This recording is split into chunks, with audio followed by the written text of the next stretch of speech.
Whose vehicle is this? There's no way this belongs to you. It's mine, officer. I've already provided my license and registration. That doesn't prove anything. Step aside and let me search the vehicle. On what legal grounds are you searching my car? You can cooperate, or you can... Chief Marcus Reeves, the newly appointed airport police chief who had been hired specifically to dismantle a department with 4 buried racial profiling complaints and a DOJ inquiry breathing down its neck, spent his 4th day on the job driving his personal matte black Lamborghini Urus through the airport's highest complaint zones. Terminal C, the cargo drop lanes, the service road behind Gate 7, to see with his own eyes which officers would pull him over based solely on the color of his skin and the car he was sitting in. Officer Dale Pruitt, a 9-year airport security veteran with 3 prior racial profiling complaints that his supervisor had quietly signed away, spotted the Urus idling near the Terminal C drop-off and activated his lights immediately, because in his mind, there was simply no version of reality in which a black man was the legitimate owner of a $280,000 luxury SUV at an airport service road. When Reeves calmly asked what the grounds for the stop were, Pruitt ignored the question entirely and ordered him out of the vehicle. When Reeves refused and stated clearly that his constitutional rights were being violated, Pruitt stepped closer and told him that if he didn't exit immediately, he would be placed in handcuffs. When Reeves asked, "On what charge?" Pruitt put his hand on the door frame and said, "Asterisk. I'm the one with the badge. Step out or step out in cuffs. That's the only choice you've got."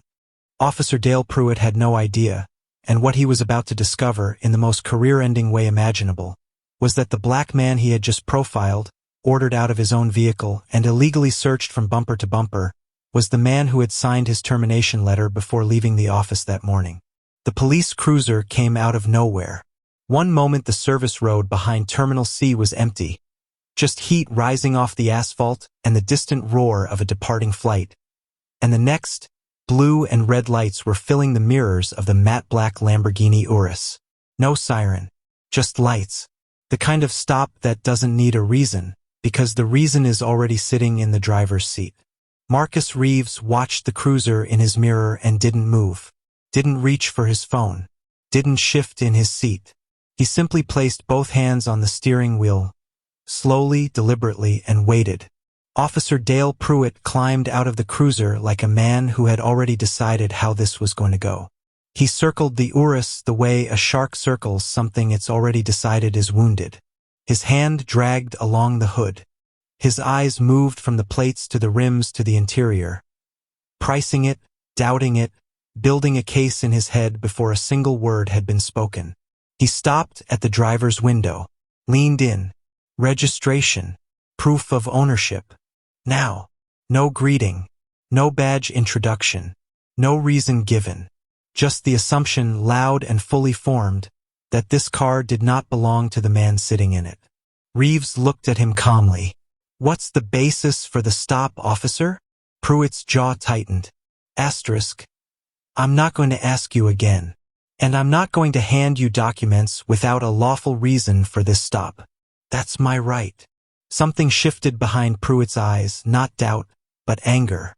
The particular anger of a man who is not used to being answered. He stepped back from the window, one hand resting on his belt, and looked down the empty service road like he was considering his next move. Then he turned back. "Step out of the vehicle. If you don't step out, I'm calling for a tow and we're doing this at the impound lot." The threat landed exactly as it was meant to. Heavy, humiliating, designed to make a man feel like he had no options left. What Officer Dale Pruitt did not know, what he could not possibly have imagined standing on that sun-scorched road, was that the man he was threatening had spent the last 4 days waiting for exactly this moment. And in the sealed envelope sitting in the rear cargo hold of that Lamborghini was the last piece of paperwork Pruitt would ever receive from this department.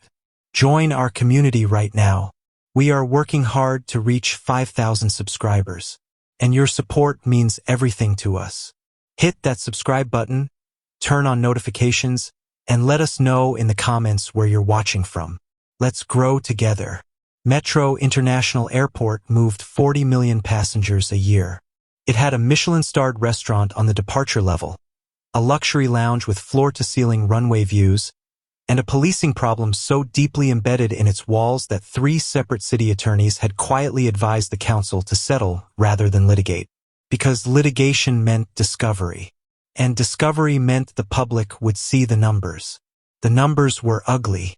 Black and Latino drivers in the Terminal C corridor and the cargo service zones were being stopped at 4 times the rate of white drivers.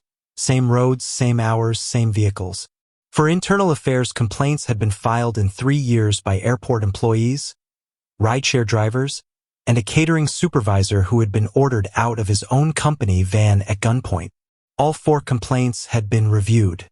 All 4 had been dismissed. Not investigated, dismissed. One was closed within 48 hours. The reviewing officer and the accused officer shared the same shift supervisor.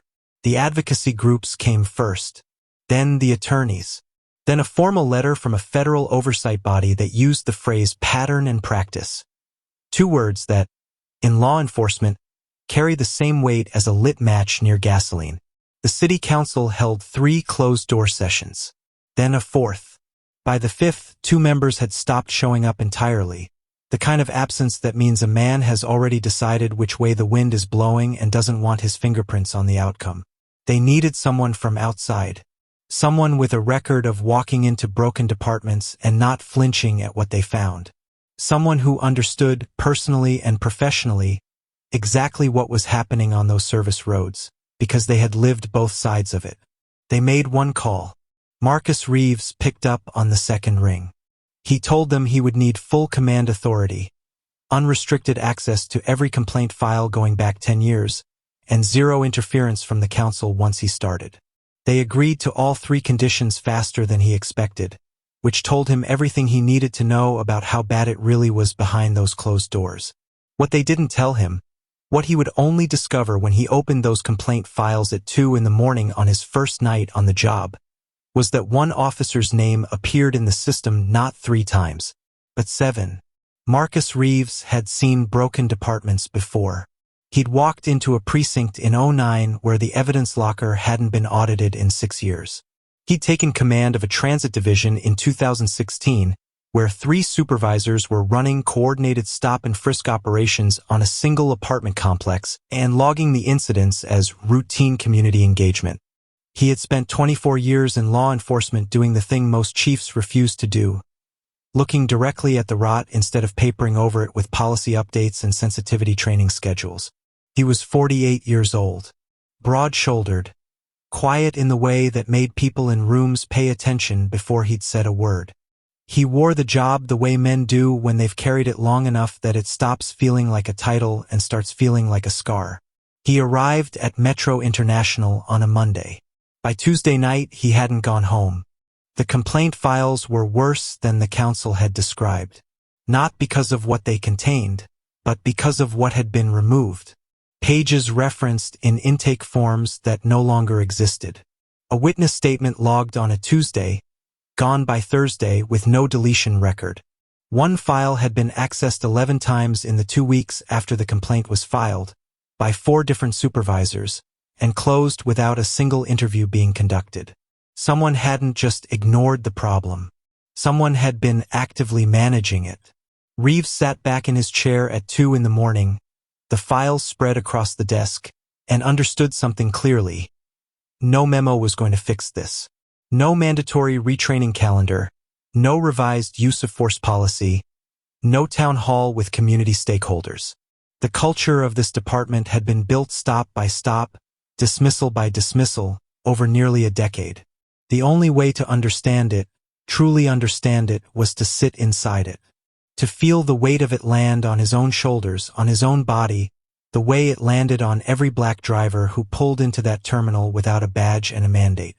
He needed to be a black man in an expensive car in the wrong zip code. He already owned the car. The next morning, he pulled the Urus out of his garage, drove to the airport, and began mapping the highest complaint corridors. He told no one where he was going, or why. He just drove, and waited to be seen. Day 1 was almost gentle by comparison. Reeves had been in the Terminal C corridor for 11 minutes when the cruiser pulled up behind him. No lights, just positioning, the kind of slow roll that was meant to feel casual but wasn't. Officer Brandt, 6 years on the force, 1 prior complaint. He approached the Urus with the rehearsed confidence of a man who had done this before and never faced consequences for it. Asked for license, registration, and proof of ownership. No reason given. No probable cause stated. Reeves produced his credentials. The silence that followed lasted 4 full seconds.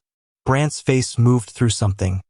Surprise, recalculation, damage control, and landed on an apology that arrived too smoothly, the way apologies do when a man has practiced them.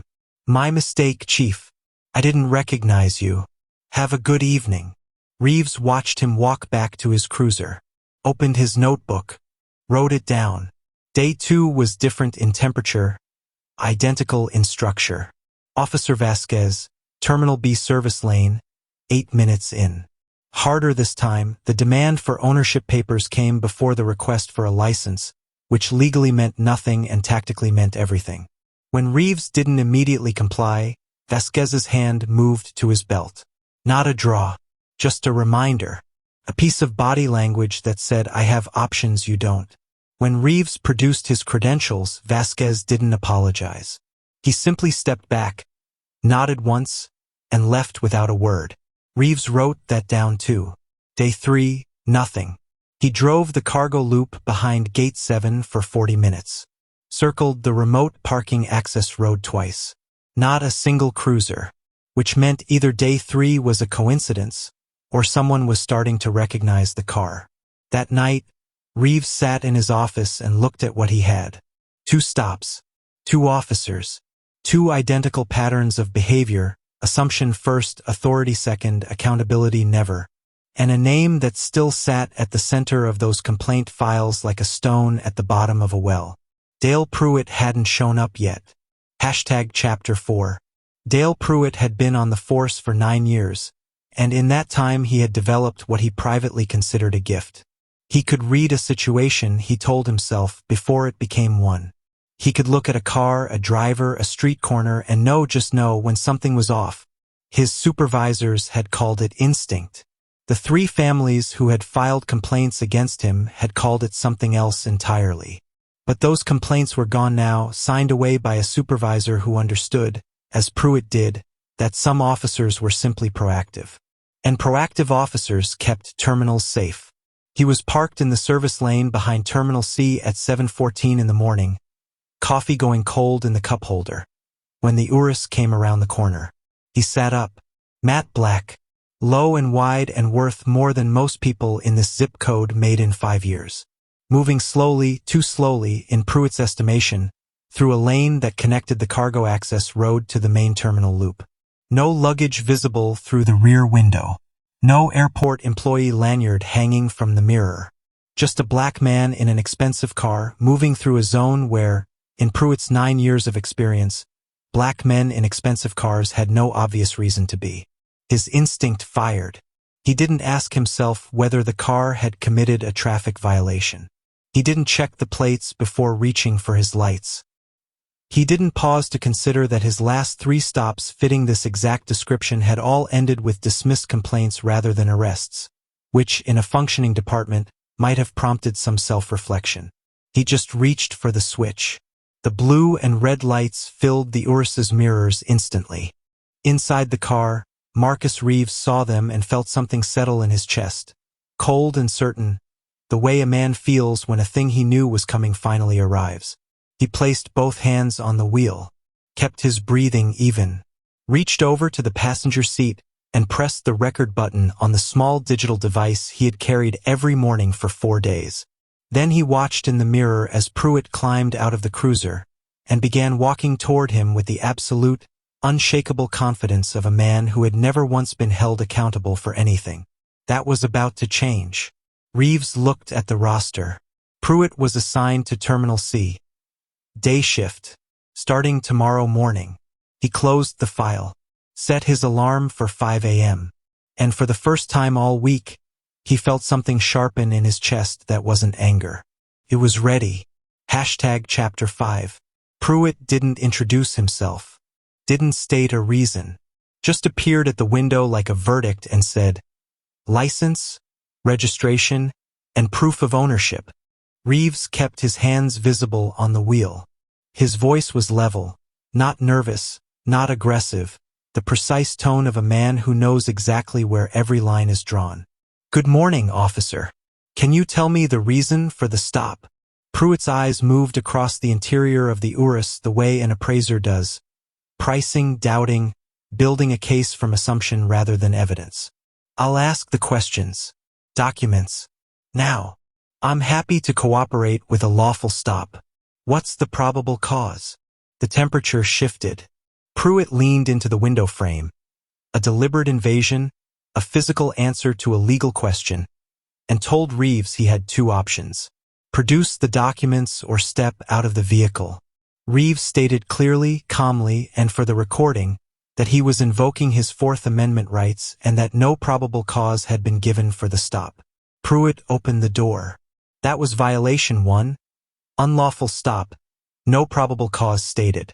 Violation 2 came 30 seconds later when Pruitt physically directed Reeves to the front of the Urus, hands against the hood. The pat-down that followed was violation 3. No reasonable suspicion, no threat assessment, no legal basis. Reeves stated each objection aloud, clearly, the way a man does when he understands that the recording is the only protection he has and he intends to use every second of it. Then Pruitt moved to the vehicle. He tried the passenger door first, then the rear, then looked at Reeves with the flat expression of a man who has already decided the law is a suggestion. "I'm conducting a search of this vehicle. You do not have my consent. You do not have a warrant. This search is illegal and I am stating that clearly for the record." Pruitt searched it anyway. He went through the center console, the door pockets, the rear seat, and when he reached the cargo area and found nothing, no contraband, no weapons, no evidence of anything except a man who owned a very expensive car, his eyes landed on it. A sealed envelope, thick, stamped confidential. Airport Police Command in bold across the front. Pruitt's hand moved toward it. "Do not open that," Reeves said quietly. "That is a sealed government document." Pruitt picked it up anyway. Pruitt tore it open. The sound was small, just paper giving way, but it landed in the silence of that service road like something breaking that couldn't be unbroken. Reeves watched from the front of the Urus, arms crossed, expression unchanged, as Pruitt pulled the document free and turned it toward the morning light. The first line stopped him. His eyes moved back to the top. "Read it again." His jaw tightened, not in anger this time, but in the particular way a man's face changes when his body understands something before his mind is willing to accept it. Termination notice. Officer name, Dale Pruitt. Badge number, 774. Reason for termination. Repeated violation of Fourth Amendment rights. Pattern of racially discriminatory vehicle stops. Conducting unlawful search without probable cause or consent.